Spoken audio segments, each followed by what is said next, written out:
ndeysaan l'apparition de Babou Soudiane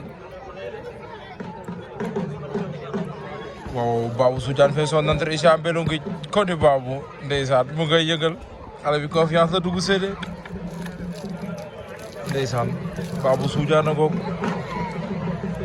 samp na bëjën ci poids léger fii ci Mbello Nguith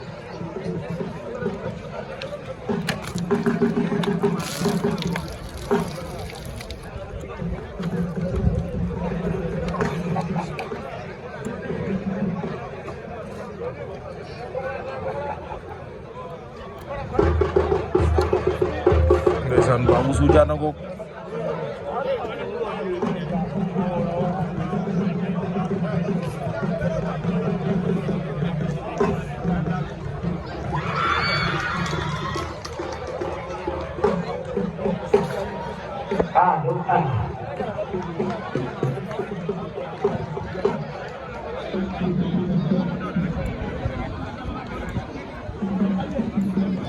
Apa ya?